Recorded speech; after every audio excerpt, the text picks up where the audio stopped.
The I think the man in charge of that page, he works for Swansea Council. He is Councillor Peter May.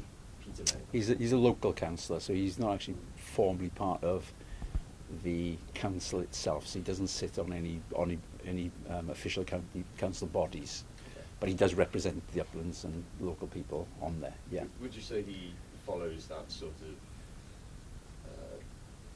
So I'll essentially explain. A few months ago, when I first was sort of told about the councillors, the Uplands and Brynmill Facebook page, I started just having a look at some of the posts that people would post about just students, and of course, as you said, there's good things and bad things. Some of them are very very clearly just anti-student, and I got the impression that perhaps sometimes some of the residents I guess they're unable to accept that they're unable to sort of embrace students or change their views upon students. So I sent a request to join the page, and just with the honest intention of being able to speak to some people about their issues. I did this as well. But yeah, we were both declined access from the page and banned from it. I can't see it anymore. Oh, really? Yeah. I used to just check it it was like the bins, because obviously they brought the new plastic bags in, but I Yeah, can't yeah. see it anymore. Wow. I So don't you've know if actually that's- been yeah. banned from it. Yeah. I don't know why, but yeah. But Well- it was honestly just a case of we wanted to just talk to people. So we were. It led to the question of what the purpose of the page is. I guess maybe they have a view of it being for the the permanent residents of the communities being able to just talk to each other, or maybe sort of acting as a It's a really good question, Connor, because I question it as well. yeah. There is another page called We Love Uplands. I don't know if you've seen that one, and that's very much more positive.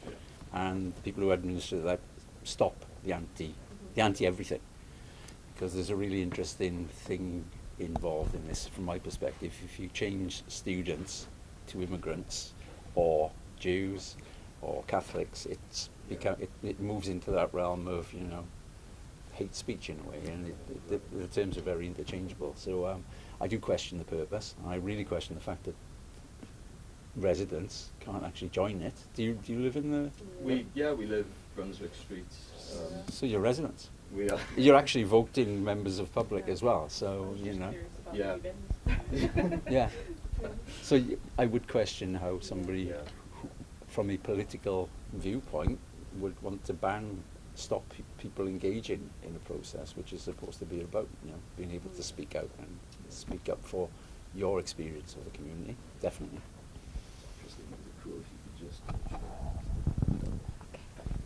So okay, just a few more questions left. We've got Some interesting questions, actually. Really good. Do you think that students have like a problem themselves, or they're unwilling to sort of integrate into their like immediate communities? I know I've seen posts before that say students should, when they move in, maybe introduce themselves to neighbours or anything like that.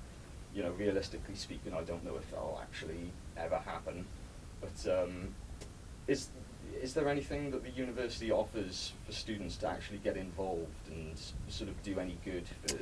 We've got amazing things. Our Discovery volunteering service here does a huge amount for the local community. It doesn't get recognised by the people who don't want to recognise it.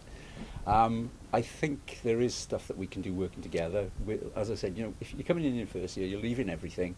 You're either going to protected accommodation where there are quite strict rules about the way you behave, or you go into the community. Whenever I've moved anywhere, the first thing I've done when I've arrived in my new place is knock on my neighbours' doors and say, "Hi, I'm Kev, I'm new to the area, if you're coming in for coffee or whatever."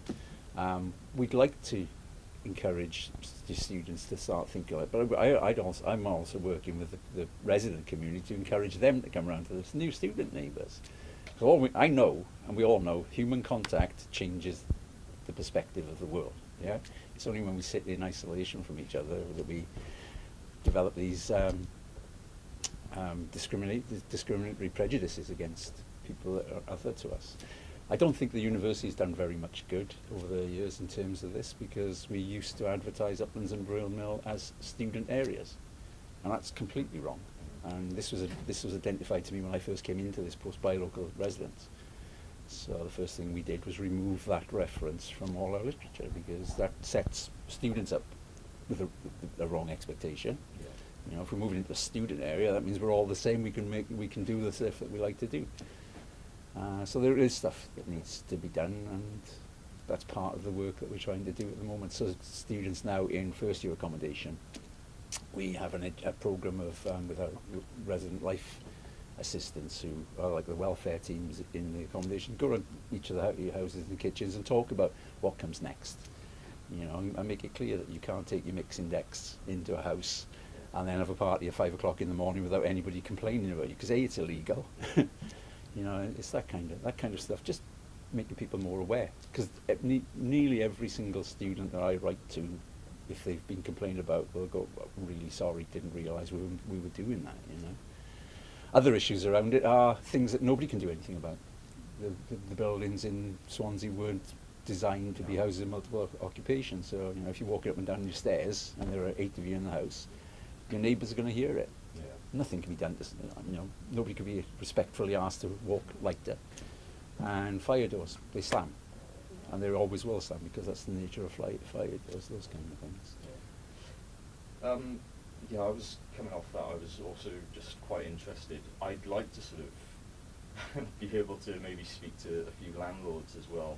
'Cause, I remember as well on that page, one of the main complaints was just the state that some of these houses are left in, not necessarily by the students, but the work that the landlords do to them, Uh-huh. and then they just pile everything that perhaps was left behind, or Yeah, yeah. building materials just in the back gardens. Absolutely.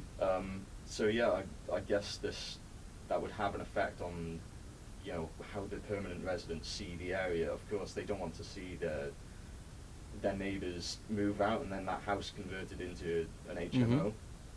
And yeah, I think another perspective was that as students, they move into these houses and they see, I'll be honest with you, how many houses have you lived in? 3 houses and 1 flat. So the current house that we're in at the moment, it's You want falling about the- apart. Yeah, okay. Obviously. I totally agree with this, Yeah. because if you're moving into a house Yeah. that's got rubble in the garden, front garden, a lot of the time, the house is in poor condition, everything that you're being told by the house is, this is a place you don't have to respect. Yeah. So you live your life differently. I had friends in university back in the 80s and on Eton Crescent, funny enough, and that one of the houses they lived in wasn't fit to be inhabited. Yeah. I mean, regulations have changed a lot since those days, but I'm still aware of some really poor properties and poor landlords. It was the list we had, Yeah, Yeah. so we actually had to go to our letting agency with like a list of just these issues that have come up over Uh-huh. time, Mm. and There were about 10, and I've never Yeah. had that many before. No. Right. and No. yeah, they're just problems that we've told them before, Mhm. and they only ever seem to just address.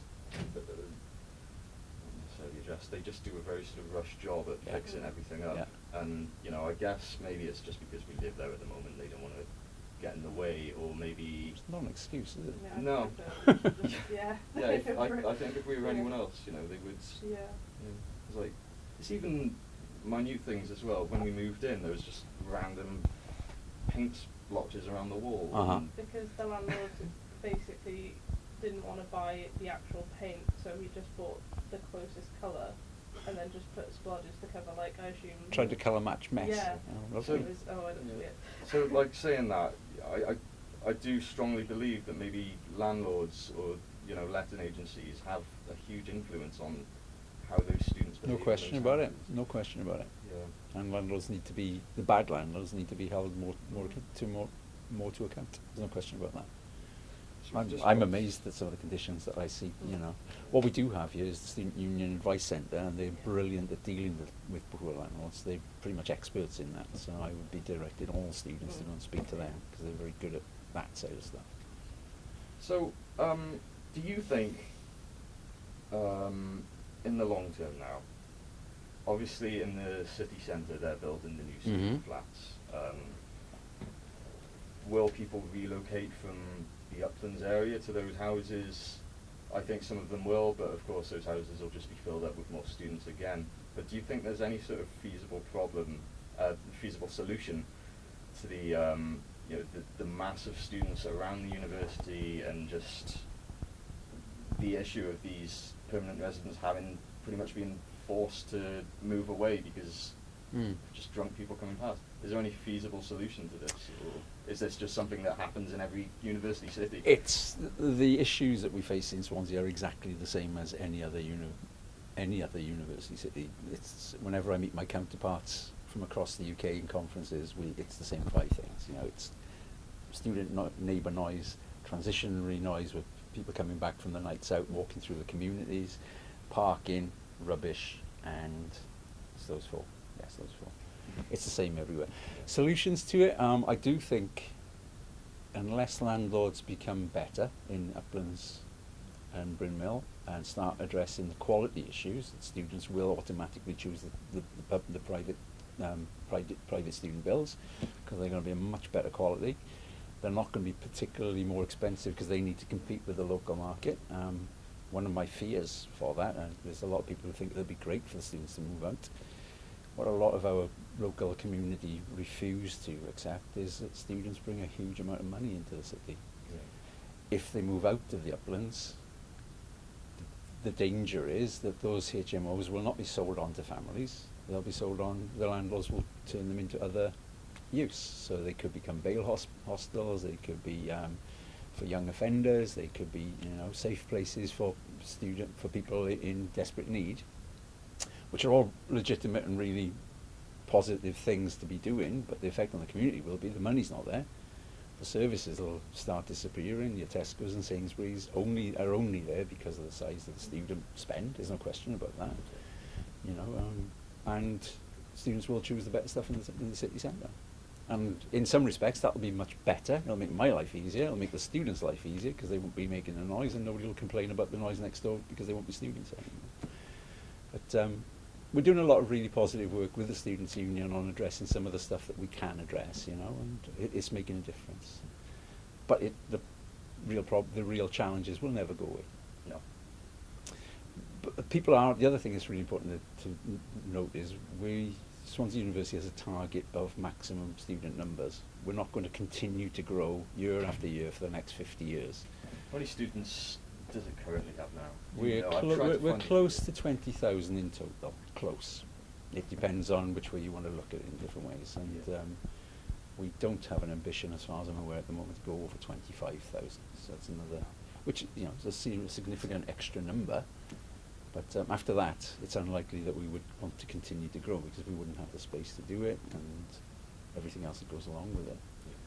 So it's not like forever we're going to have more and more students needing more and more space. There will come a point where there's space and students, I think. Great. So I always just finish on the same question for everyone. Yeah. And it's like, are you optimistic about, you know, the communities coming together at the end of this? There's not going to be an end, of course, but like in the future, do you feel optimistic about this? I'm not only optimistic, I'm committed to making it happen. I've got at least another 5 years, hopefully, in this role, and we're making differences already, you know. There's a lot of work for us to do as a community within the university to get the message out to our community outside that this is a place where we should be celebrating each other. And the more that we're seen to address the really difficult minority of students, and it's a tiny number who really are what would be classed as badly behaved. But we've changed processes and policies now to address that, and some of the people I've met recently who sort of pushed the boundary as far as they go once they've understood that this is the final point before you go into a disciplinary process, have become very apologetic for their behaviour. You know, it's about our social responsibility with each other as well a lot of the time, isn't it? You know? So yeah, I'm really positive. I wouldn't be doing this job if I wasn't. Well, that's great. All right. Thank you very much. You are right. Some really good questions there, mate. Very different.